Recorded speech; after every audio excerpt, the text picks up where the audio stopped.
So, but talking about payments, Nigeria's payment space is rife with a lot of issues right now, right? From the banking side to the startup side. Then I've seen virtual card providers shutting down their services, shuttling their services rather. Or is it, will I call it shuttling or throttling? It's throttling that I will call it. But yeah, virtual card payment services. So for context, in Nigeria, it's very, very difficult to make payments for international transactions, right? So let's say you even want to get something on Shopify right now from Nigeria, you have to do a lot of mental mathematics before you could actually decide, okay, this is how I want. It's not as straightforward as, say, buying something from Jumia or buying something. So Shopify, Amazon, all those companies, very, very difficult right now. AliExpress used to be very, very easy, but now mental gymnastics. But these virtual card providers, the Paydays, the cheaper cards, the Changeras, have been offering these services, but right now, it seems to be an issue in that space. Yes. So I mean, if we think back to 2022, that was when we started seeing, let's say, the businesses that offer these services become more vocal. So first we had 54 leaving, and then all these startups that it was powering just had to stop offering or issuing virtual cards for I think a few weeks. So they couldn't issue it. Users could not access the money that was not access. They couldn't fund their virtual cards. So basically, those cards were useless for a while. But last week we saw Payday send out messages to users that they'll be cutting off access to the existing cards that they had, and Cheaper Cash followed up I think that was yesterday. Today's is third, right? I'll be fourth. Today's fourth. Okay, yeah. So Cheaper Cash followed up this week, and they said from May 2nd, that was Tuesday, any declined transaction because of insufficient funds. So no more insufficient funds. I think we should play it at this point. So any declined transaction because of insufficient funds will attract a 500 naira fee. So, but what I find scary now is, okay, people don't typically fund their virtual cards down. Yeah. They just send money to it when they want to use it, right? Then, I mean, the day OpenAI wanted to deduct their money for GPT-4, there wasn't money in the Cheaper Cash and it declined. Yeah. That's for me. $0. They couldn't make any deduction. But it's not through any fault of mine. I tried to send money to Cheaper Cash. It didn't work. Network was not going through. So I'm going to be penalized for that. Yes, you will be. Well done. Well done, you people. All right. So, but I mean, from what I see, it's like that's like the standard in a lot of more developed countries. Yes. So why has that not been like a thing? So, but what is the issue? Gone. Like, what's the... Okay, so maybe I'll start by tracing why we even need. You mentioned a bit. Why do we even need virtual cards in the first place? So, virtual cards just work like your regular cards. You fund them, you make transactions. But in the last 1 year, we've seen that because of FX challenges. For context, if you're not a Nigerian or Ghanaian, you probably do not relate. But we've been struggling to get dollars. Basically, we just can't get dollars. And we need dollars if you're going to pay for Amazon Prime, Shopify, Netflix, YouTube Music, and stuff like that. You don't need this for Amazon Prime. Oh, you don't need it for Amazon Prime? Yeah, they are charging natively. Oh, no. Okay. So Netflix to native. All right. So if we want to make all those payments, we need dollars. And we can't, there are very, very few options. You go to your bank and you get it. The bank says, no, we don't have dollars. Go to the Bureau de Change guys on the street. You go there and it's about, I think, 760 naira. It's a lot of work. Not everybody wants to go around. So, in our virtual card providers, and they do all of that. So all I just need to do is download your app, create one, and fund the card, and then you charge me fees that my bank would charge me regularly for using for every transaction I make, right? So the problem now is that those virtual card providers have the same problem that all other guys have.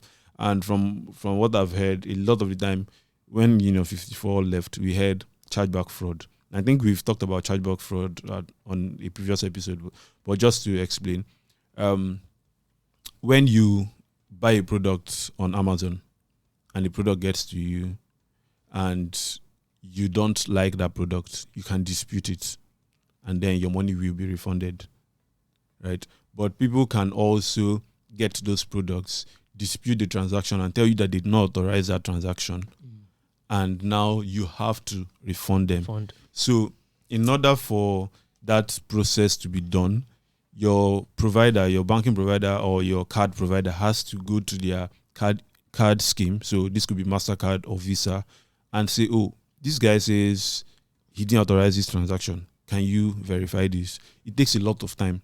It could be anywhere from weeks to months for that to be done. And that's where it now becomes a fraudulent action. I've not been able to get like specific figures of how much businesses lose, but apparently it's a big deal for businesses because it takes out, there's a lot of time, because sometimes the process can even get manual for them to confirm that you're not defrauding them. So what they just do is that, how do you know that someone did not authorize the transaction when his PIN was used? You can't detect any malicious activity on his account, but he says he didn't authorize it. So how do you know that this guy actually is telling you the truth? It's very difficult because, well, you're not in his mind. So all of those processes is cumbersome, and businesses would rather not have it. So right now there has been an increase in chargeback frauds. Then you also talked about declined transactions. A lot of the time we sign up for services that we just want the free trial, and when the free trial expires, because there's no money there, they just can't charge you. So every single time that you get a message, this transaction was declined, some card schemes charge your provider for that. The fees vary, but for both chargeback fraud and the declines, it could be anywhere from $20 to $100. No, but you can't blame us. I remember the day one of my guys LinkedIn deducted money for, after he did the whole LinkedIn premium trial. LinkedIn now deducted the money for the premium, about 50-something thousand in 1 month. The guy could not see road that day. So I don't know. I get that, but it's costing the businesses money. Like it's costing, it's like actual money for them to dispute a transaction, and every single time that the card is declined. There's also the fact that MasterCard, for example, says your chargeback rate should be less than 1% or highest 1%. So I spoke to the founder who said that they are beginning to see ridiculously high numbers. And same thing with what happened with Union 54, where MasterCard had to tell them that, look, what's happening? We are getting complaints. What's happening? So once it gets above that threshold, you actually pay penalties for that. Okay. So every those actions on our part, which may not be intentional, it's impacting the businesses. They have to pay for it. So you were asking why they are doing this or why you should be penalized. So I'm looking at it.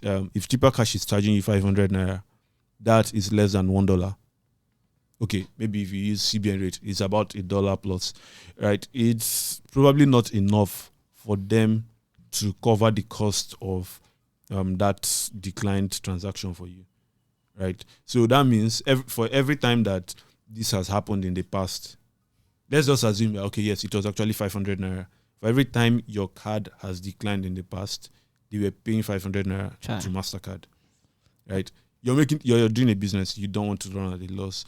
So I don't know how many numbers, like the declined transactions they have. It will be a lot. Obviously, there has to be significant money being lost because of this. So that's where the problem is coming. And there are some conversations around disposable cards. So you want to fund YouTube Music for this month, you get a disposable card, which is actually a thing in some parts of the world. You do it, and then you get like just that card will only be available for that month, and then you move on. So on your own part, you fund it, you do what you want to do, you move on. The card provider doesn't have to incur any loss on that, which I think might be a good way forward, actually. Because a lot of people are complaining about Chipper Cash charging them. But like someone pointed out, we've become so used to, and it's through no fault of ours. Don't introduce people to a vibe you can't maintain. That was what the fintech startups did, where a lot of their services were free, And then the moment they say adding fees, people are like, but you didn't tell me this when we got started. Yeah. So I think it's interesting that all of this is happening just when businesses are struggling to raise money. But I think is good and would probably provide a template for others going forward that don't start what you can finish, basically. So yes, if you have a card, go and fund your card, or if you don't, if you don't fund your card, cancel your subscription. But what if, like me, network did not go? Well, so if Because the that network thing doesn't go, happens. yes, It happens. it happens. So I guess this is now where we can try and help them by canceling the sub. It's easier for you to cancel the subscription than for you to transfer money. So maybe that would be a better option. Okay. Cancel your subs, or people. So, but yeah, that's an interesting one, and I would like to see. I mean, we're having an article about it, right? So, yeah, if you want to read more about the whole chargeback, virtual card issues, just head to TechPoint.Africa.